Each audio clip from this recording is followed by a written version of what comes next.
Jefferson, bem-vindo ao Conversas com o Meio. É um prazer receber você aqui para esse papo.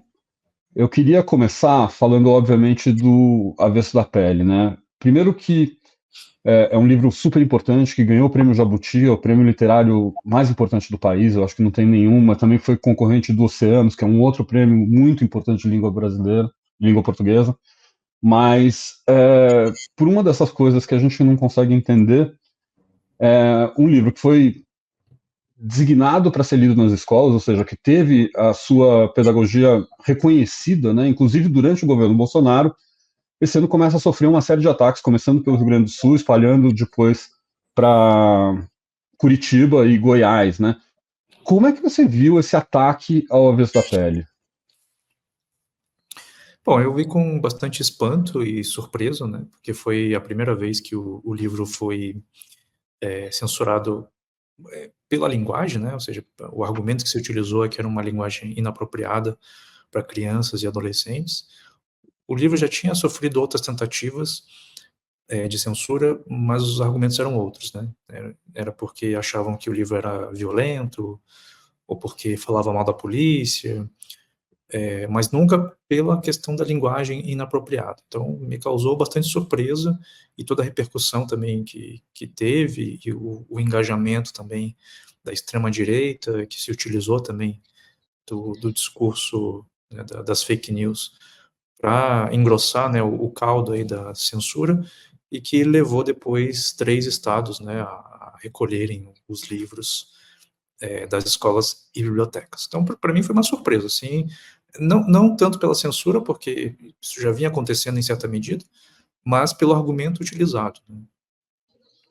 E justamente é uma parte o argumento utilizado não é sobre o principal do livro, né? São coisas acessórias. Óbvio que é um tema do livro, né? Eu acho que a gente, quando vê ali aqueles trechos, eu vi mesmo você falando algumas vezes que é um trecho que reflete a sexualização do corpo negro, uma olhar da branquitude sobre o corpo negro, mas também a gente tem exemplos na literatura adotada nas escolas de N autores, né, desde o Jorge Amado, que também utilizam uma linguagem mais explícita para tratar de temas que estão relativos àqueles personagens. Né? É, eu acho que as suas escolhas elas são muito dentro do cânone literário, né? Elas não são escolhas aleatórias. Como é que você vê isso?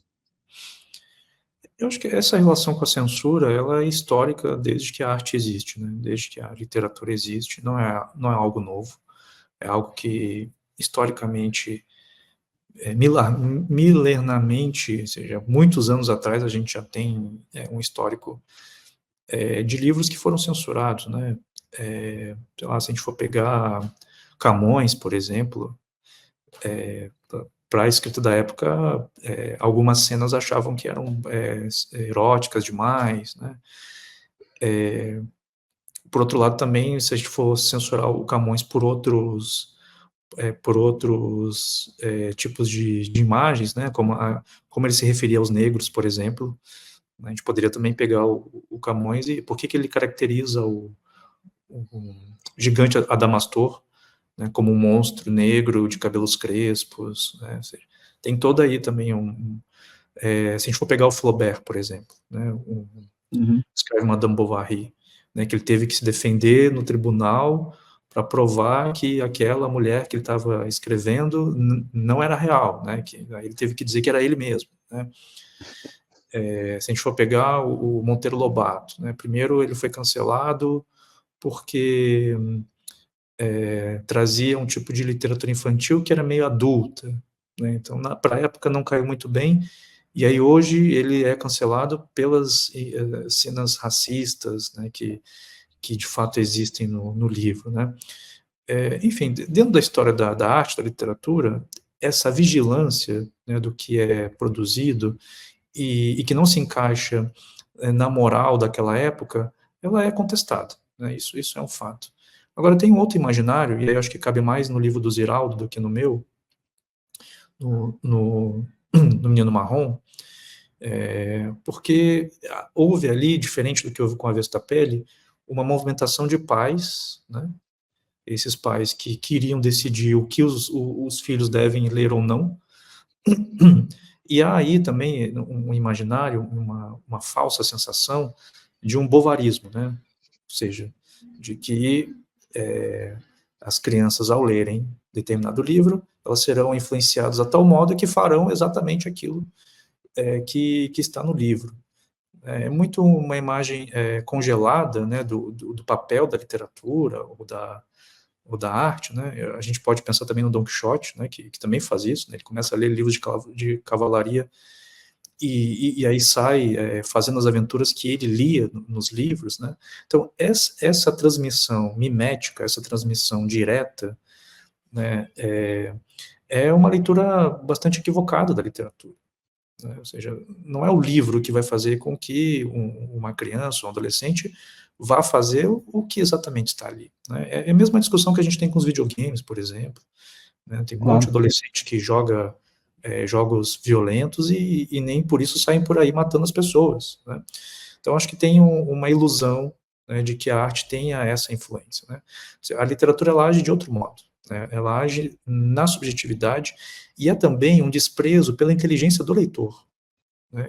É um desprezo, menosprezando a capacidade que o leitor tem de interpretar, né, e entender que aquilo é ficção. Né?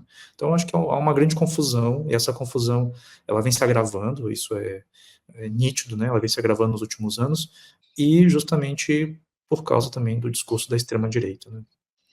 E é uma coisa que também tem a ver com pouca leitura, né? Eu acho com pouca trânsito de leitura dentro da sociedade brasileira. Eu lembro uma vez de uma entrevista do Zé Paulo Paes, nos anos 90, que ele dizia que ele tinha muito medo do homem de um livro só, porque normalmente essa é a Bíblia ou Mein Kampf. Eu acho que hoje a gente acaba vivendo um ambiente nesses extremismos, né, principalmente nesse ativismo de redes sociais de extrema-direita, que é um pouco isso, né? Porque são pessoas que não leem ou que leem mal aquilo que leem, querendo ditar a sua ignorância sobre os outros, né? Querendo impor uma moral que é íntima, né, para uma sociedade inteira.